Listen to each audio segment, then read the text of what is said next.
안녕하세요. 김원준입니다. 어제 프랑스 대선 1차 투표 결과가 나왔습니다. 중도신당의 마크롱 후보와 극우정당의 르펜 후보가 결선에 진출했습니다. 이번 프랑스 대선은 단순히 어느 한 유럽 국가의 대선이 아니라 미국과 서유럽 중심의 세계 질서를 근본부터 뒤흔들 수도 있는 선거로 평가받았습니다.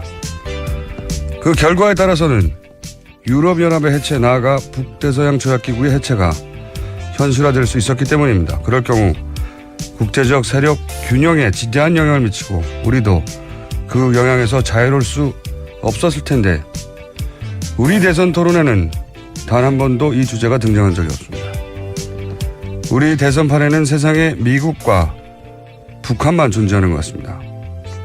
세계 10위권의 경제 규모와 가장 빠른 인터넷 환경으로 전 세계와 실시간으로 연결된 이 나라가 왜 이러고 있는 걸까요? 다음 정부는 지구에는 240여 개의 나라가 존재하고 우리는 그들 모두와 함께 세계 일부라는 그런 인식의 지평을 가진 정부였으면 좋겠습니다.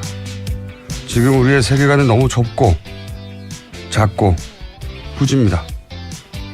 김호준 생각이었습니다.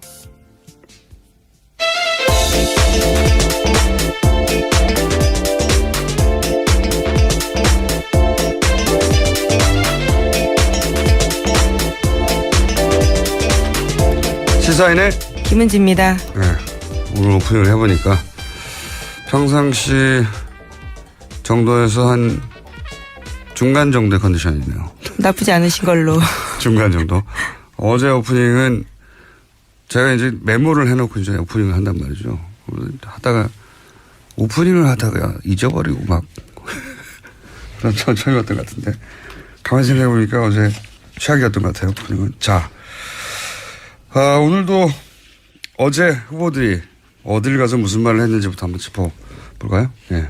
네, 문재인 더불어민주당 후보는 천안을 방문해서 안희정 지사 지지자들에게 지지를 호소했습니다. 문재인 다음에 안희정을 부탁드려도 되겠냐라면서 안 지사의 부인과 아들에게 감사를 표한 뒤에 차례차례 포옹을 하기도 했습니다. 그러면서 여러 가지 말도 했죠.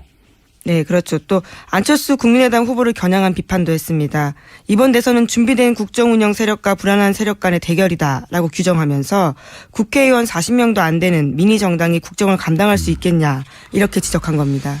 자, 이제 성남에 가면 문재인 다음은 이재명을 부탁해도 되겠냐 이렇게 얘기하겠죠. 근데 원래 대선 후보들이 그 지역에 가면 다 이런 얘기 합니다. 예. 자, 일단 컷으로 들어보겠습니다.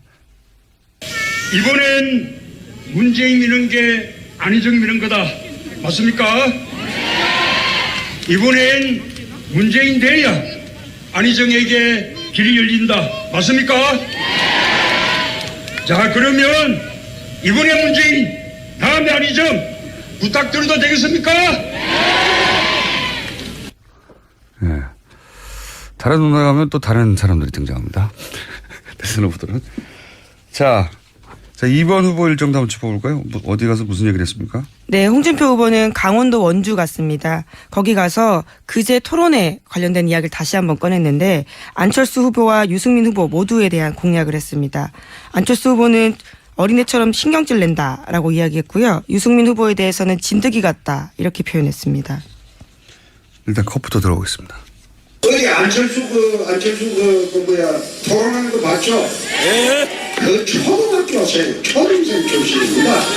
어떻게 대통령이 되겠다는 사람이 정정 부리고 어린애처럼 말이야 신경질 내고 이번 주 지나가면 홍준표 문재인 대결 구도가 그렇게 될 겁니다. 홍준표 후보는 그걸 원하겠죠. 예. 네, 숨은 표심이 있다라는 이야기를 계속해서 강조하면서 자신이 보는 여론조사는 다르다 이런 이야기를 하고 있습니다. 샤이 홍준표 있다고. 근데 이 샤이표는 다들 주장해요. 예. 문재인 후보만 제외하고 다 샤이표가 있다고 주장하고 있습니다.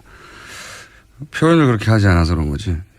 샤이 홍준표, 샤이 안철수는 표현으로 등장했고 그리고 유승민 후보도 그런 맥락의 얘기를 계속하죠. 예. 숨어 있다 아직도. TV 토론을 거듭할수록 표가 있다라는 걸 알게 된다. 이런 이야기를 하고 있습니다. 샤이에 해당되는 표현을 쓰지 않는 후보는 심상정 후보밖에 없는데 심상정 후보도 맥락적으로는 이제 유사한 얘기를 하죠. 1등 후보를 제외하고는 다 비슷한 얘기를 합니다. 1등이 내가 아닌 이유는 숨어 있기 때문이다. 그런 얘기죠. 자, 홍준표 후보는 요즘 안철수 후보를 많이 공격하네요. 네, 자신의 표를 많이 가져갔다고 생각하니까 그런 거겠죠. 다음 3번 안철수 후보는 어딜 갔나요? 어제 호남 갔습니다. 목포를 찾아서 목포의 눈물이란 노래도 부르기도 했는데요. 박지원 대표를 비롯한 국민의당 지도부도 총 출동했습니다. 안 후보는 호남 지지 강하게 호소하면서 김대중 전 대통령 정신 이어받겠다 이렇게 말했습니다. DJ 정신, 호남 정신 강조했습니다. 네.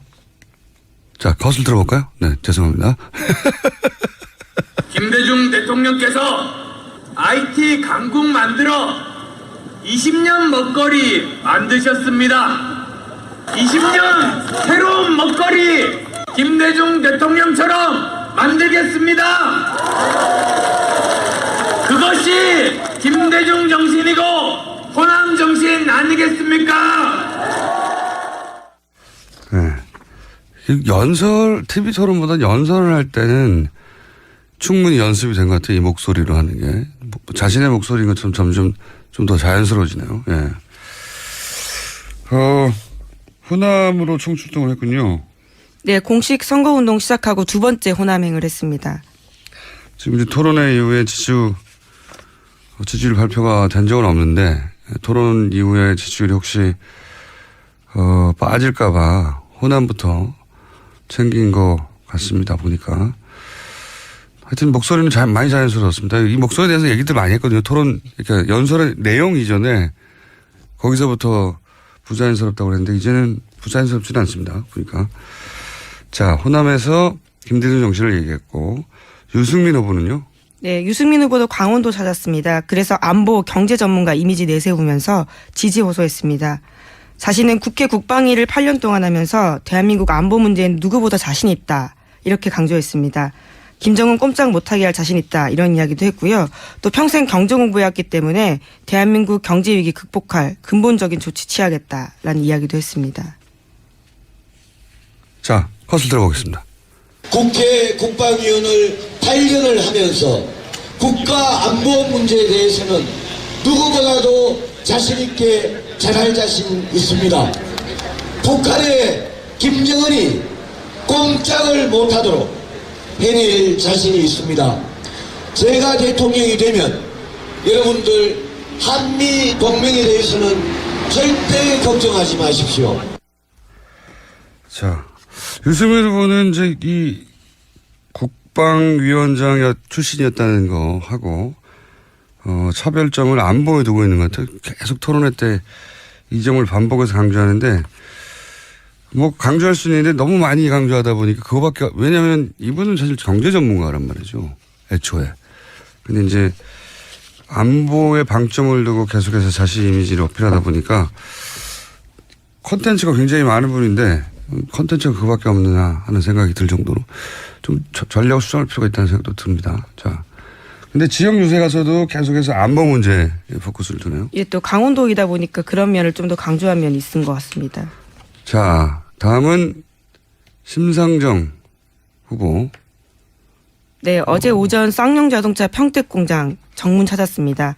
해고된 지 8년 만에 복직하는 노동자들을 환영하는 자리였는데 네. 여기서 해고 노동자의 삶이 유지될 수 있도록 사회 안전망 강화하겠다 강조했고요. 또 자신이 노동이 당당한 나라 주장하고 있는데 이렇게 곡기를 끊어가며 싸우지 않아도 되는 나라를 만들겠다라고 강조했습니다. 심상정 후보가 그 자기 정체성이 가장 확실한 후보인 것 같아요. 현재까지는. 예.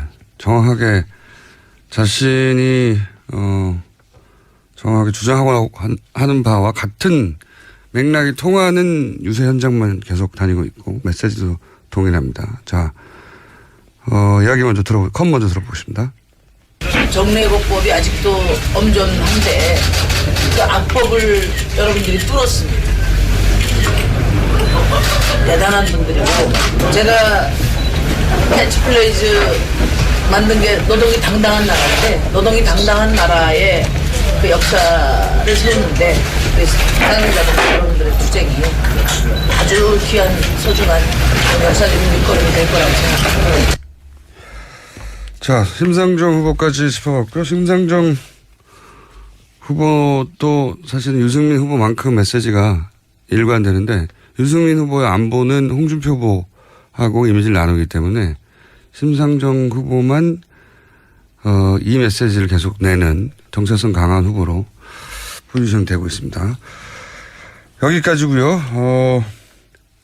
그러면 다른 뉴스도 좀 짚어볼까요? 하도 요새 이 후보들 뉴스만 많이 돌아가지고. 네, 물론 대선 관련된 뉴스이긴 한데 못 네. 전해드린 게 있습니다. 그제 민주당은 송민순 전 장관의 기존 주장을 뒤엎는 2007년 당시 청와대 문건 공개했습니다.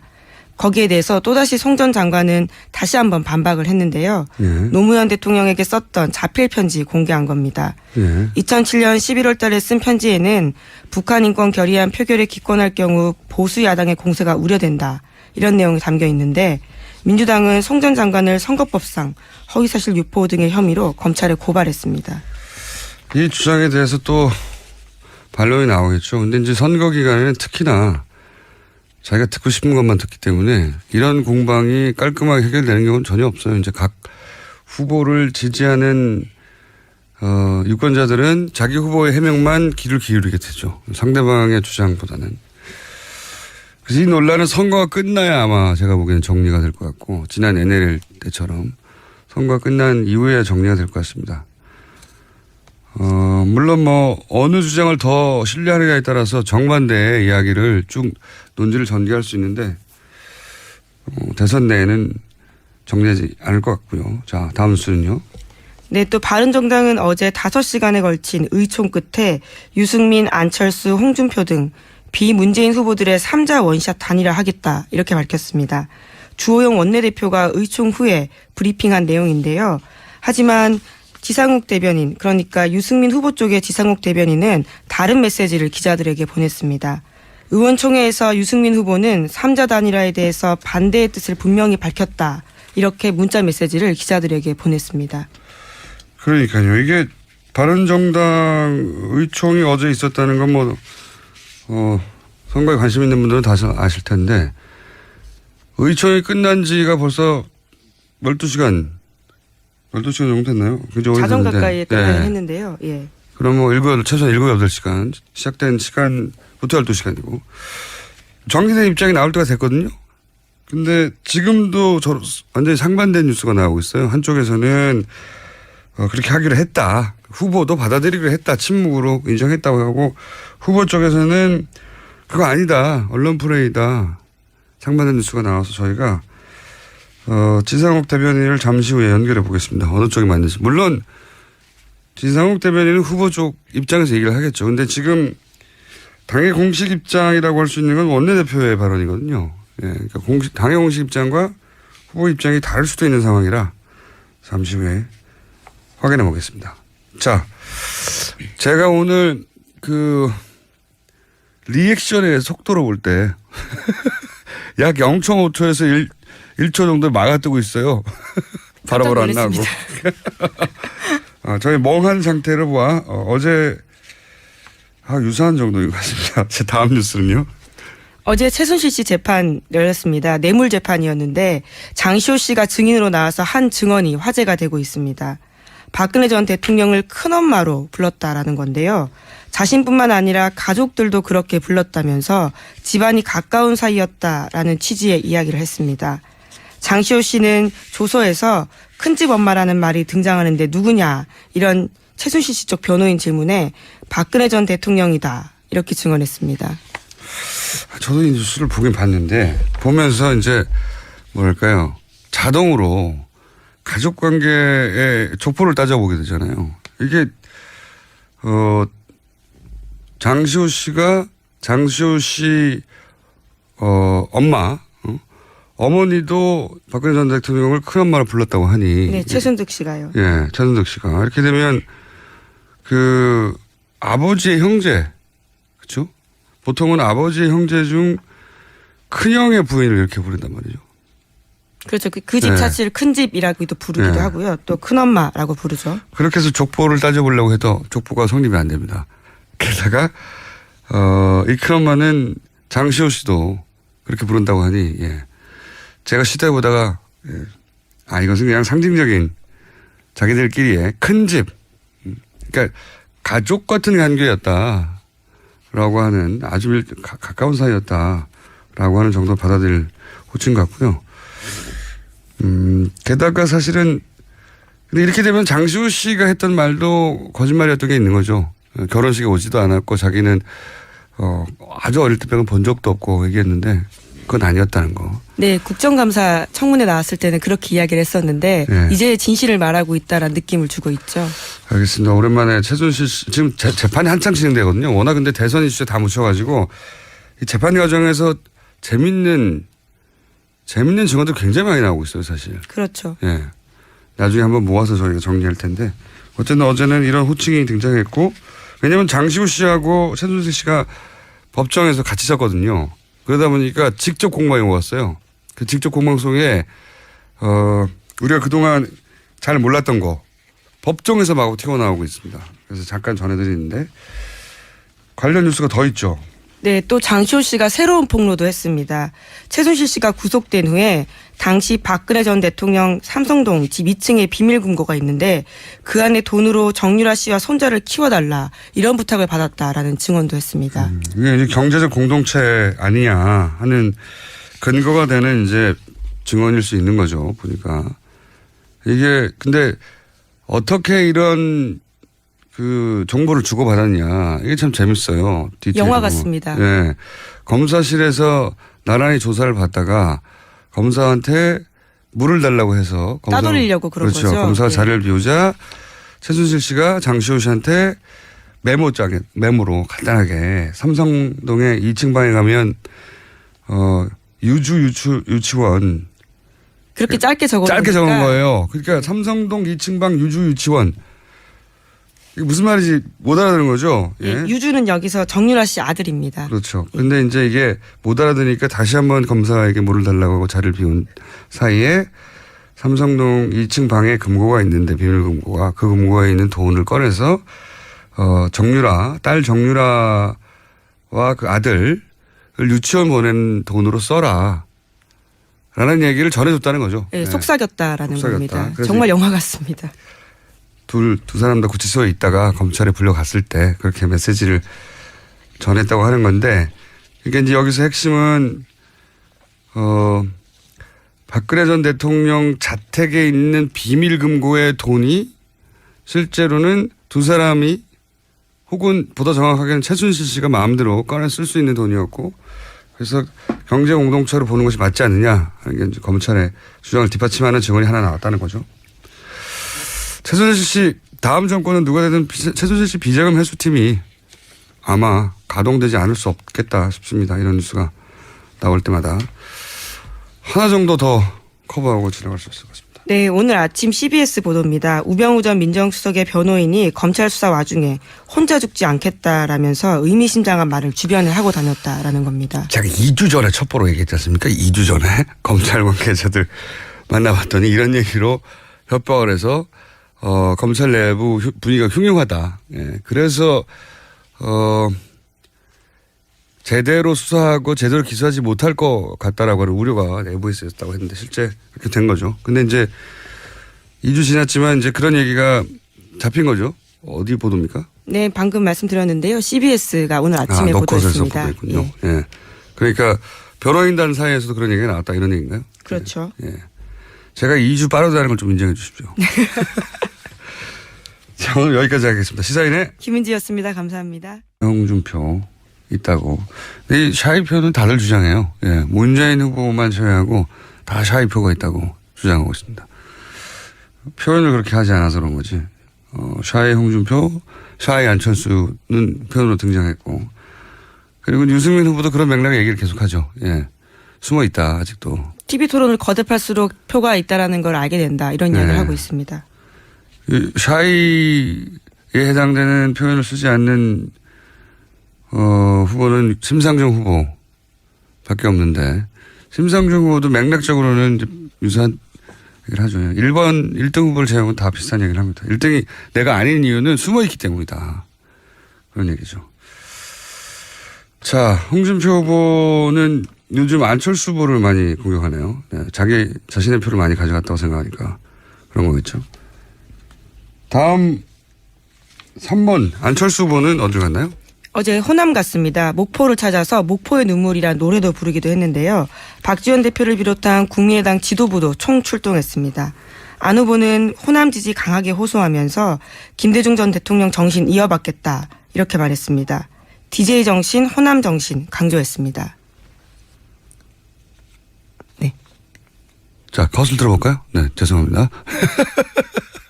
김대중 대통령께서 IT 강국 만들어 20년 먹거리 만드셨습니다. 20년 새로운 먹거리 김대중 대통령처럼 만들겠습니다. 그것이 김대중 정신이고 호남 정신 아니겠습니까? 네. TV 토론보다 연설을 할 때는 충분히 연습이 된 것 같아요. 이 목소리로 하는 게. 자신의 목소리인 것처럼 점점 좀 더 자연스러워지네요. 예. 호남으로 총출동을 했군요. 네, 공식 선거운동 시작하고 두 번째 호남행을 했습니다. 지금 이제 토론회 이후에 지지율 발표가 된 적은 없는데, 토론 이후에 지지율이 혹시, 빠질까봐 호남부터 챙긴 것 같습니다. 보니까. 하여튼 목소리는 많이 자연스러웠습니다. 이 목소리에 대해서 얘기들 많이 했거든요. 토론, 그러니까 연설의 내용 이전에 거기서부터 부자연스럽다고 그랬는데 이제는 부자연스럽지는 않습니다. 보니까. 자, 호남에서 김대중 정신을 얘기했고, 유승민 후보는요? 네, 유승민 후보도 강원도 찾았습니다. 그래서 안보 경제 전문가 이미지 내세우면서 지지 호소했습니다. 자신은 국회 국방위를 8년 동안 하면서 대한민국 안보 문제엔 누구보다 자신 있다. 이렇게 강조했습니다. 김정은 꼼짝 못하게 할 자신 있다. 이런 이야기도 했고요. 또 평생 경제공부해왔기 때문에 대한민국 경제위기 극복할 근본적인 조치 취하겠다라는 이야기도 했습니다.